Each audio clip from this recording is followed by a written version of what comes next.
Okay, this is now in this video presentations about decolonizing the social sciences. The video number 7. After reflecting a little bit on what the critique of Eurocentrism is saying, how it's arguing, and what it's advocating. It is advocating, as I said before, a multiplicity of nationally inspired theories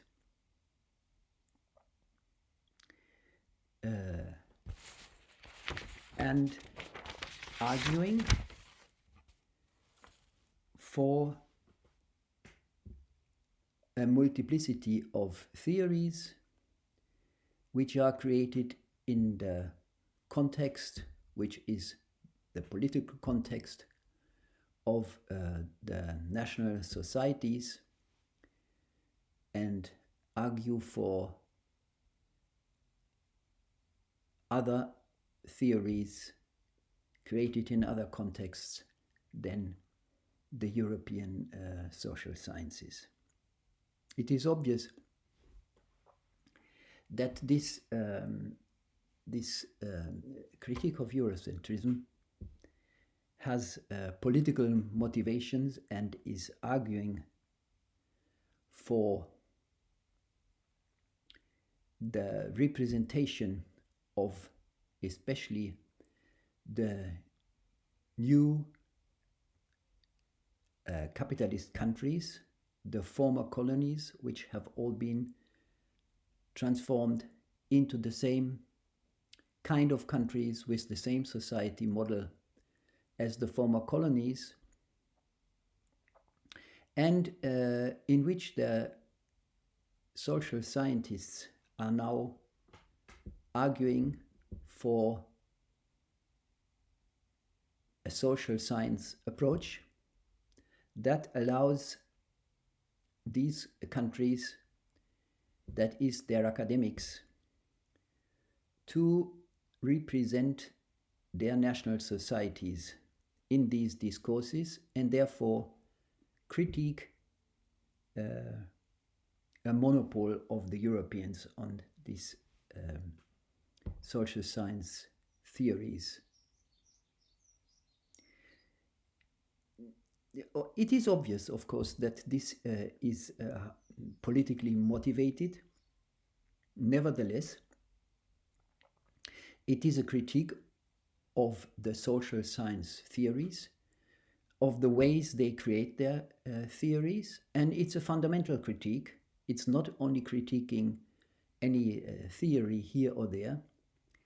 No, it is a fundamental critique about the way the social sciences create their theories. And since this is a fundamental critique of the way social sciences think, social sciences create social thought, this critique of Eurocentrism is supported, based by some epistemological reflections which accuse the social sciences so far of something very important. At least that is what they are saying.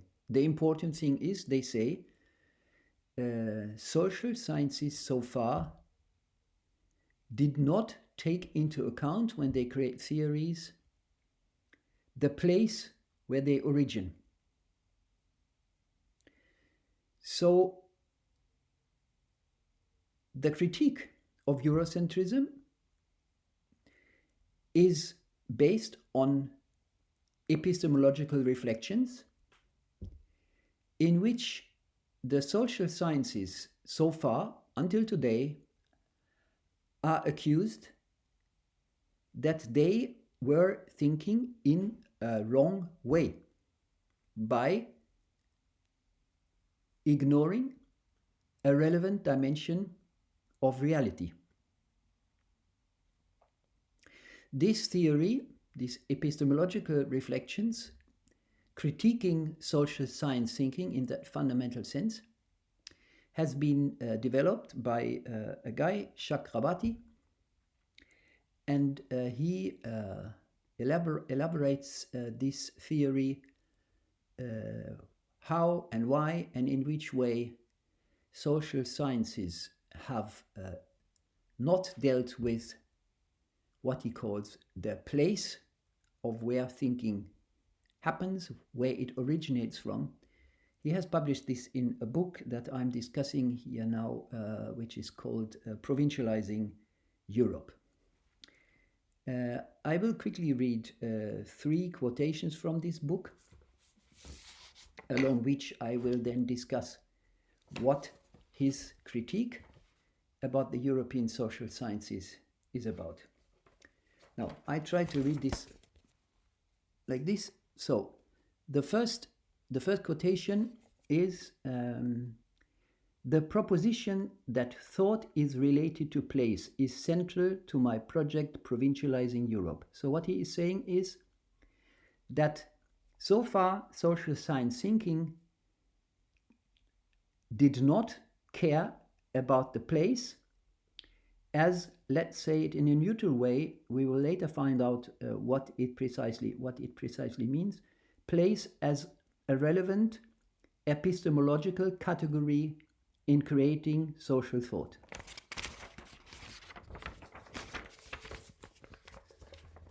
The second quotation is this one. My goodness. Okay.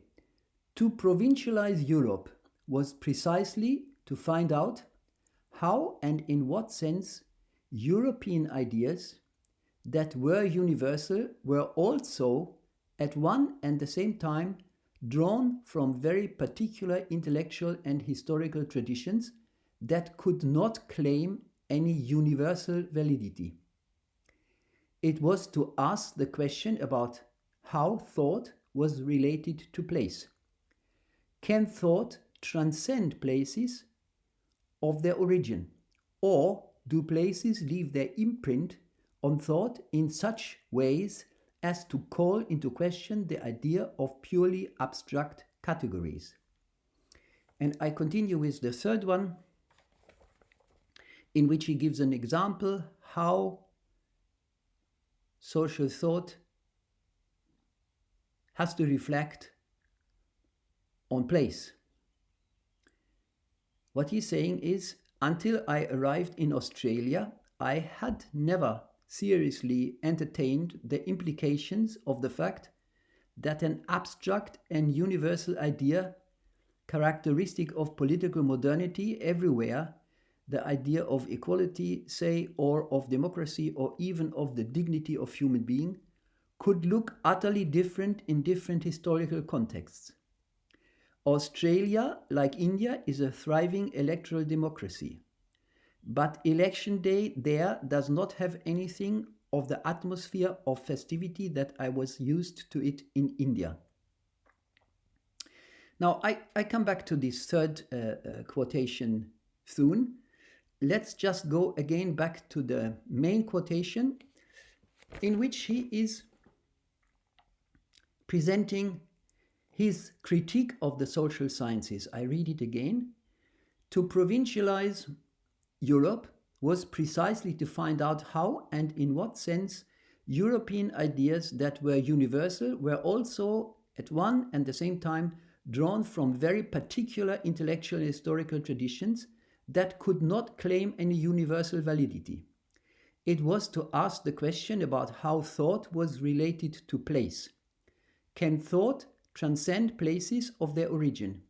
Or do places leave their imprint on thought in such ways as to call into question the idea of purely abstract categories? Somewhere else, I wrote it there, you might not be able to read it, he calls these purely abstract categories also tabula rasa categories. Tabula rasa is Latin for those who don't know. And it means categories which are contentless, which are just created without any relation to the reality. Purely abstract categories, tabula rasa categories. So if I may repeat in my own words what he is somehow saying there, what he is critiquing is theories created in Europe. They are okay. They create valid theories, but what he is arguing against is if these theories claim to be also valid beyond Europe. If they claim to have, as he phrases it, a universal validity. And theories which claim a universal validity make a mistake. Something he finds critical. And that is that these theories believe that thinking could transcend place, whereas he wants to prove that thinking consists of thought, as he phrases it, imprinted by place. So only theories which acknowledge that their thought is imprinted by the place of their origin are valid theories. And theories which claim universal validity, that is his critique, believe in what he says is an error. They can transcend the reality of the place. Now, this is a fundamental critique saying that so far in the 200 years history of the social sciences, they made a tremendous error by creating theories, believing that what they say has a universal validity. That means a validity also beyond the place of their origin. Before going into the discussion of these arguments, I just want to confuse us with a couple of paradoxes in these statements. The first one is, and that's the most simplistic one, is it really the case that theories created in Europe create universal validity? That is, that theories, let's say, created in France, in Italy, or Germany, or Poland, about any phenomena in Poland and all these other countries, that they claim that these theories are also valid in Africa, in Latin America, or wherever.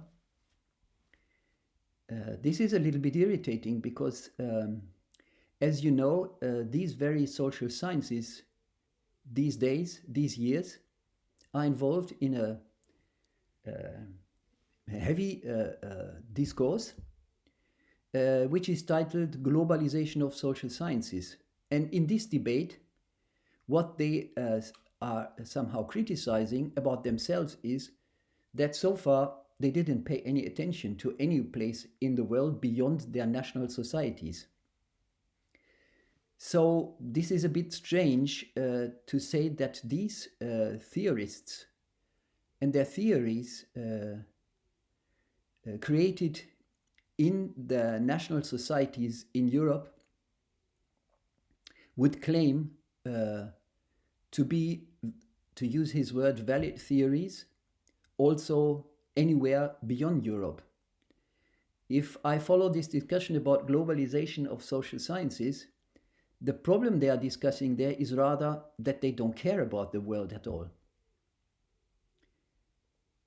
And as we could see from this example in one of my previous presentations about the critique of Eurocentrism, it is rather the people, the academics, from other parts of the world. In that case, I discussed there in the Arab world, that they are the ones who are trying, discussing to apply the European theories as universal theories, as universal approaches to think about phenomena, in that case, in the Arab world. That example was about sociology and this basic sociological dualism, individual and society. So in that case, for example, it was no European who argued that this dichotomy has to be the basis of sociological thinking anywhere. It was rather the people from that location who applied it and who discussed that was inappropriate. Anyway, this is only one little paradox. The other one is, let's say there is a theory in Europe which says, for example, capitalism is the best economy to supply people all over the world with food. A theory which obviously contradicts with the poverty you find everywhere on the world. But this is a theory that could say this, and of course, as you know, it also exists in reality. Now, if this theory is not claiming to be universally valid, but only a truth for European capitalism, that European capitalism is doing everything to provide the world with food, not critical, because it doesn't claim to be universally valid. It just says, no, this is only something we are saying about capitalism in Europe. So nothing to critique about this theory, because it is not saying that this theory also applies to the capitalism in India or anywhere else. A bit strange, no? Another example. How about this? There is a theory, let's say in India, let's say about elections, and I come back to this theory about elections because that is the example Chakrabarti is also using to illustrate his arguments. Let's say there are two theories about elections. One is saying elections are there for the sake of the people to decide about the political agendas of our governments. A theory, I would say, is wrong, but we don't have to discuss it here. Then there is another theory, which is saying elections disempower people and delegate the decision monopole for 4 years to the politicians so that the people have nothing to decide about the policy agenda. So two obviously contradicting theories about elections. Both theories, are they all okay? Because they don't claim to be universally valid. So as long as theories admit that they have been created in the local context and are nothing else but voicing the local context, then they are both okay. So how does that work?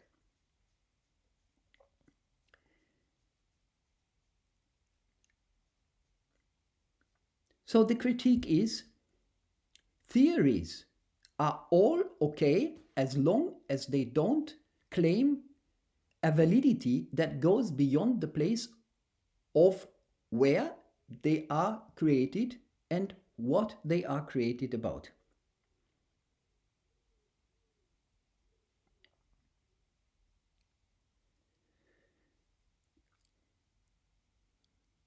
The argument made here by Chakrabarti that place must be taken into account as an element of thinking is, to repeat what he said in his quotation, is that we have to accept as theorists, as thinkers, that place cannot be ignored. It cannot be transcended. Theories cannot state anything transcending place, but must consider how the knowledge they present is an outcome, an imprint of the place where they are created. That means what he wants to say is place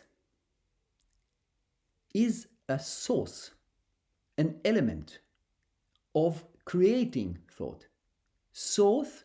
Place creates thought through the thinker.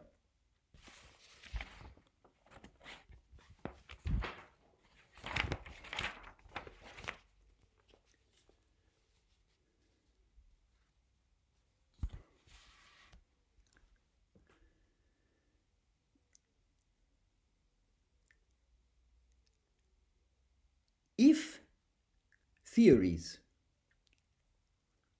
ignore place as a source of theorizing, that is what he is accusing of all the European theories claiming universal validity, they ignore a relevant part of the reality, the place.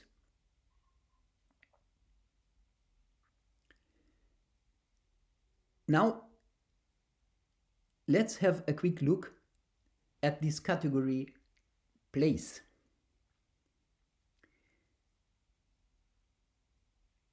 Place is a quite geographical category, the where of thinking. But if we remember quickly the quotation, the third quotation, it starts saying, when I traveled from Australia to India, then it suddenly turns out that though place sounds like a geographical category, the where, this is only the way how to discreetly introduce not the where of thinking as a source of theorizing, but remember, India and Australia are not places, they are no geographical categories, they are nation states, they are national societies with capitalism, nation state, and a citizen society. So, though he introduces in his epistemological reflections a category European social sciences have ignored so far as a mere geographical term, place, locations. What he really wants to say is, it is not place, this abstract geographical category, that imprints thought on theorizing. The place is the national society, and it is the national society that imprints thought on the person who theorizes, who creates knowledge.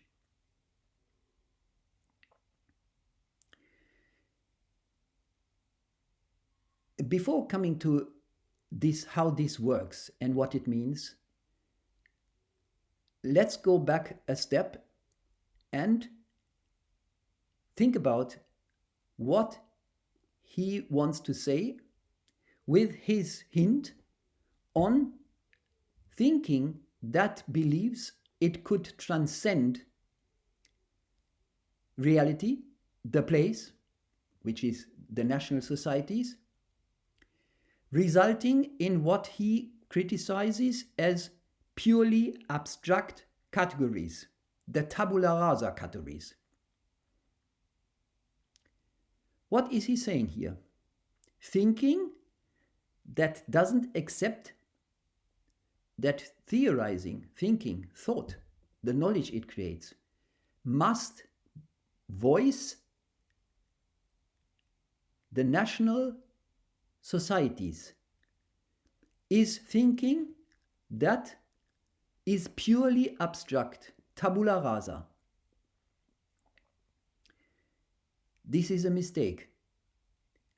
If it is a pretentious mistake or not doesn't matter, but it is a mistake, and it is a big mistake. What is the mistake? The mistake is that, in fact, theories are abstractions. Theories, social thought, are thought which generalize what things essentially are, what their nature is. They distinguish when they create theories. Thinking distinguishes when it looks at the world, at India or at Australia or anywhere else. It looks at an object of thought, let's say elections, and it tries to find out what elections are. That is, it tries to find out what this social activity does, how it's constructed, what it is aiming at. And in this process of finding out what elections are, what the nature, the essential nature of the object of thinking is, they distinguish between elements they notice, they observe, they see. They find relevant for identifying the nature of things, and others they find not relevant to characterize what the nature of this thing is. What Chakrabarty is doing is, he quite purposefully mixes up abstractions, the sorting out between important and less important characteristics of things, the nature of abstracting, of generalizing, that is, of distinguishing between aspects of the things which are important to identify the nature of things. He mixes this up with ignoring things. So if somebody, for example, says about elections in Australia, elections in my example are this and that, a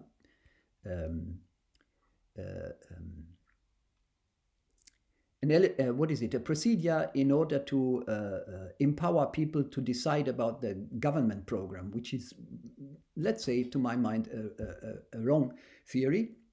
But it is a theory. It is a theory that makes generalization and that makes a statement in which it states this purpose, these objectives of what elections are aiming at. In this statement, in fact, there are a lot of generalizations which do not ignore, but which thought about such questions like how elections are appreciated or not, and decided that the question of how things are appreciated is not a relevant characteristic and not an element of saying what elections by their nature are. This morning I have been to a post shop, and the post shop was also selling tobacco, cigarettes, etc. And I could see on the packages of the cigarettes, it was always saying, smoking cigarette kills, smoking cigarettes destroys your lungs, smoking cigarettes ruins your blood, and so on and so on. So I was thinking, because I was thinking about this presentation, according to Chakrabarti, these are all tabula rasa, abstractions ignoring the reality. Why that? Next to me was a guy who bought the cigarettes, and I asked him, just as a joke, but I did it. Hey guy, look,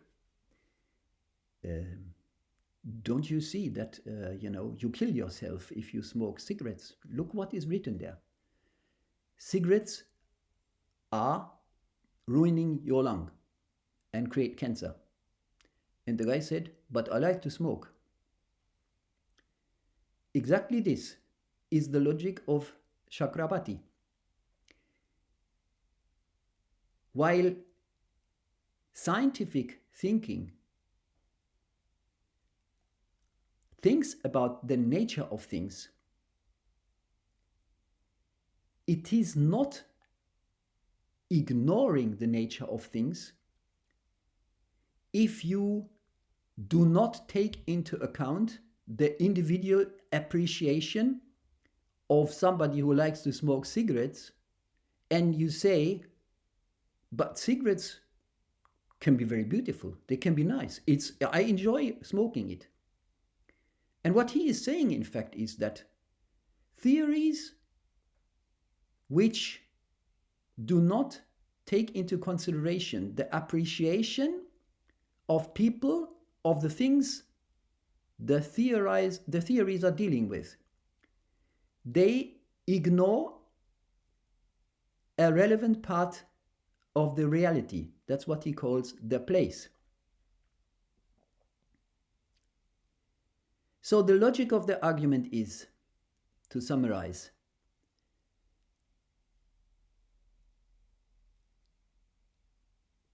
abstractions, that what theorizing constitutes, making generalizations, saying this is what things are. And in order to arrive at such statements, at a theory, you have to distinguish between what characterizes these things and what not. This is the nature of theorizing. This, making abstractions, is nothing else but creating a theory. And what he is saying is, but this transcends, which means ignores, the reality. But this is not true. This is a lie. It doesn't ignore a reality. It thinks about the reality and it puts them aside as being not relevant.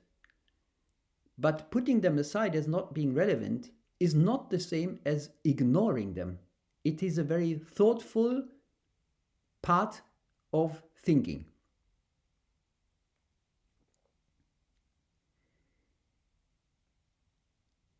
I stop here for a moment because the next step is that he not even accuses theories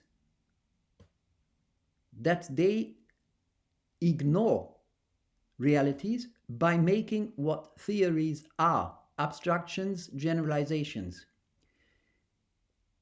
In order to introduce place national societies as a source, a part of the reality, as a source of creating thought, he, in the next step, even goes a step further and does not only accuse theories of what the nature of thinking is, making such abstractions. The next step is he is even accusing the categories theorizing uses as being purely abstract categories. So he accuses social science thinking of working with the concepts without which no thinking, no arguing, no discourse is possible. This will be the next topic. I stop here for a moment. So, Import